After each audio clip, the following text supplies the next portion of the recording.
Welcome to the deep dive. Today we're going on, well, quite a journey. It weaves together some really meticulous artisanal craftsmanship, the spirit of a community, and just a powerful story of resilience. Yeah, it's quite something. We're talking personal, professional challenges, just immense. This isn't just about a brand, it's deeper. It's about philosophy, really. Purity, survival. Exactly. And our mission today is to unpack the story of Mad River Melts. They're right from the heart of the solventless cannabis extract world.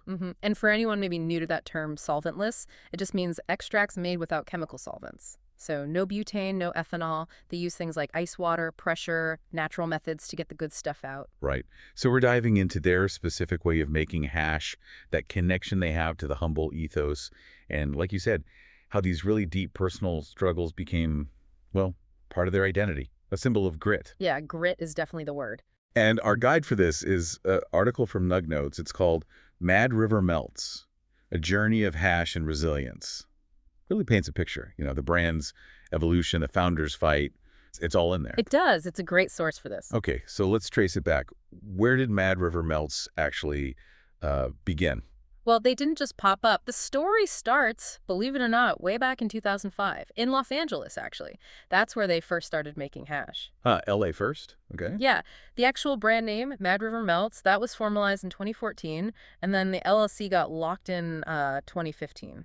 But the big change, the one that seems really key to their identity, was the move north, right, to Trinity County's Mad River area. Exactly. That move was pivotal. It wasn't just changing scenery. It was, like, foundational.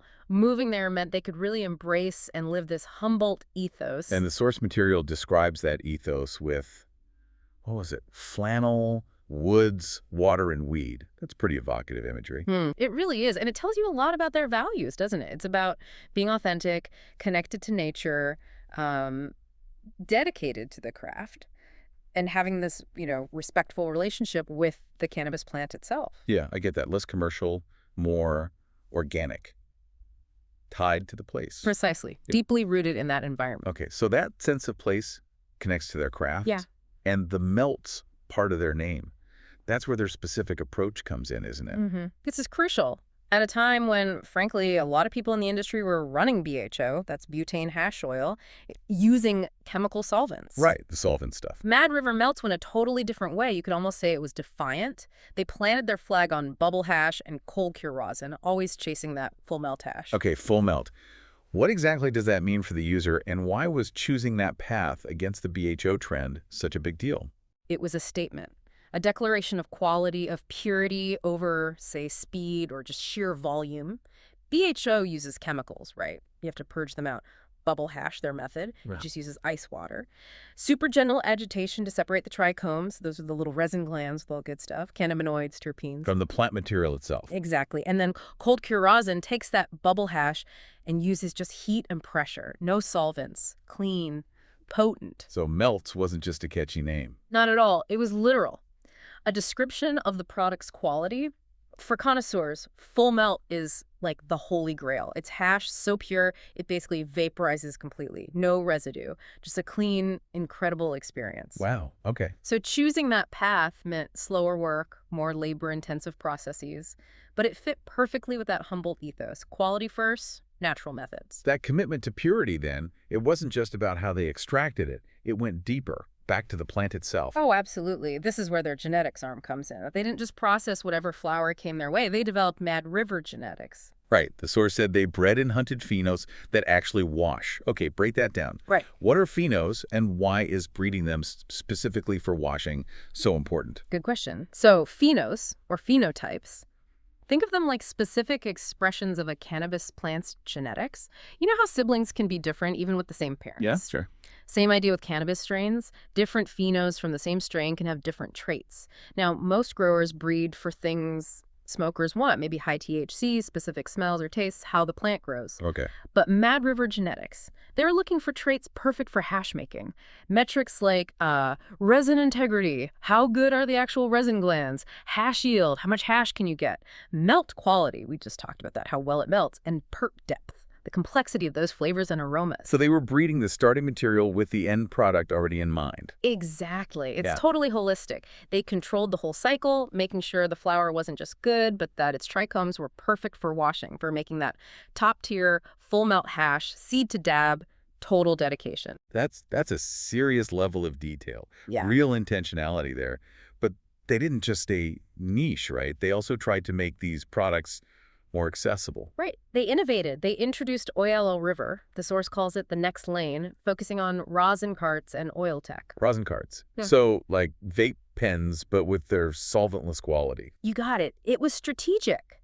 A way to blend that high-level craft with convenience. Think of it as a pocket rocket. Pure, solventless quality, but easy to use on the go. So it was about broadening the audience.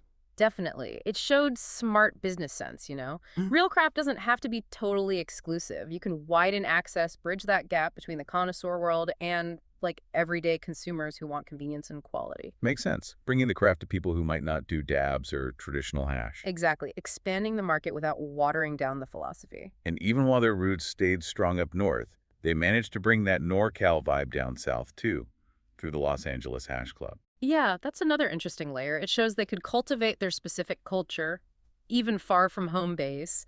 They did pop-ups, these things called hash holes and donuts. Sounds fun, right? Exclusive drops. So building community, directly connecting with people. It kept them authentic, kept that connection alive, but reached a whole new audience in LA. It proved that the Humboldt ethos, that commitment to quality and community, it wasn't just tied to the woods and the river. It could resonate in a big city, too. Kind of a cool intersection of craft, culture, and commerce. Okay, so we've got this picture of incredible craft, deep roots, smart expansion, but then the story takes a really sharp, difficult turn. Yeah, this is where the resilience part really comes into focus. In 2019, the founder, they were diagnosed with epilepsy. And it wasn't minor, based on the source. Not at all. It got progressively worse through 2020, 2022. The source mentions hundreds of silent seizures a day, just devastating. Hundreds a day, wow.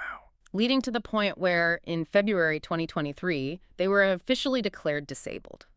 Trying to run a demanding craft business through all that, it's almost impossible to imagine. Just dealing with the health crisis alone would be overwhelming. Yeah. But it didn't stop there, did it? No, that's what's truly harrowing. On top of these intense personal health struggles, there were external betrayals.